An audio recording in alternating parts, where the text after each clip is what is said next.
Hello SSS members and pensioners, it's me Angel. Welcome back sa aking YouTube channel.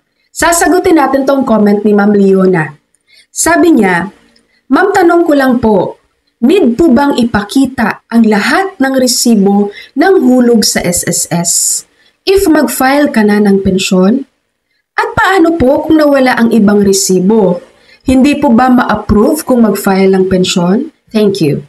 Okay, sa mga SSS members po natin dyan na nanonood ngayon, hindi po kailangan ang resibo ng binayaran nating mga contributions sa SSS once tayo ay nag-file na po ng retirement claim. Hindi na po kailangan ang resibo. Masyado pong hassle guys sa ating mga SSS members pag mangyari yun. Pero guys, tandaan po natin, may mga instances, may mga cases po na hinahanapan ni SSS member ng resibo ng binayaran nilang contributions kapag, number 1, makikita po ni SSS sa iyong records na meron kang mga unposted contributions. Mga hindi na post na contributions, pero employed ka pala sa ganitong company. Tapos kino-confirm mo rin, Ma'am, bakit wala akong contributions ng months na yan, ng years na yan? I-employed po ako sa ganitong company, binabawasan po nila ako ng contributions sa sahod ko. Kaya po may mga member dito na hinahanapan ni SSS ng copy ng R3 and R5 form. Ano naman yun, Ma'am? Ito po yung mga forms guys na ginagamit ni employer kapag nagre-remit na sila at nagbabayad na sila ng contribution sa SSS. Ang R3 form, ito po yung contributions collection list na kung saan po andun yung mga pangalan ng kanilang employees na kasama doon sa remittance. Dapat makikita ngayon ni SSS, andun nga yung pangalan mo. Kasama ka nga sa nire-remit ni employer. Kasi baka mamaya, binawasan ka nga ni employer sa sahod mo pero hindi ka nila sinasama doon sa remittance. Kaya hindi posted ang iyong contributions. Wala ka talagang remittance na contributions mo sa SSS. Ang R5 form naman, ito po yung payment return. Resibo to guys, ng binabayaran ng employer nyo. Kaya yun yung minsan nire-request sa inyo ni SSS. Mag-provide ka ng copy ng R3, mag-provide ka ng copy ng R5. Kung saan, kukunin mo ito, hingi ka ng copy sa employer mo. Okay? Number 2. Hihingian ka rin ng resibo, ng proof of payment ni SSS.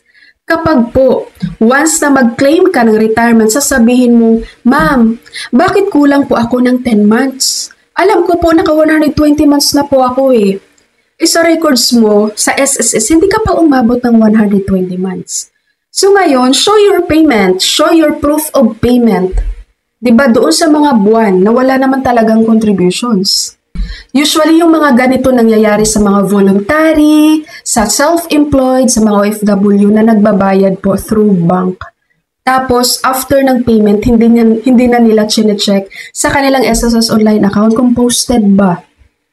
Kaya po, dapat guys, every time na magbabayad po kayo ng inyong SSS contributions, tingnan nyo agad ang inyong SSS online account kung posted po ba yung binayaran nyo na contributions and loans sa SSS.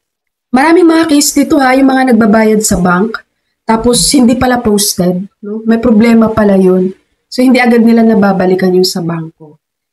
Ako, every time na magbayad ako guys, through GCash talaga ako. Sobrang dali lang magbayad ng loans and contributions sa GCash guys. As in, wala pang 1 minute. Pag nagbayad ka na sa GCash mo, after ng payment, open mo agad yung SSS online account mo, ando na yung payment mo, posted na. Hindi mo kailangan na mag-antay ng ilang minuto, ilang araw, ilang weeks, bago yan mag-reflect doon sa record mo sa SSS. Kaya every time na may magtatanong sa akin, saan po ba kayo nagbabayad ng SSS? GCash lagi ang sinasabi ko talaga guys. Kasi ano ko na siya, trusted ko na siya talaga at napatunayan ko na ang bilis lang ng posting ng payment pag GCash ka nagbabayad. Okay?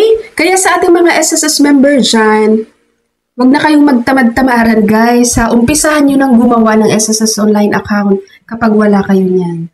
I promise guys, once na meron na kayong SSS online account, magpapasalamat talaga kayo sa akin. Kasi napakaganda nun. Kita nyo lahat ng contributions nyo, regular contributions nyo, kung meron kayong pension booster, kung meron kayong WISP or MPF, kung meron kayong loans. No? Makikita nyo doon. Pati yung spelling ng pangalan nyo guys. Diba? makikita nyo doon, ay, mali pala yung spelling ng pangalan ko. Okay? Gagawa po ako ng tutorial kung paano gumawa ng SSS online account. Sana soon ay mai-upload ko naman dito sa aking YouTube channel. Alright? SSS members and pensioners, that's all for my video for today. Thank you so much for watching, everyone. God bless you all.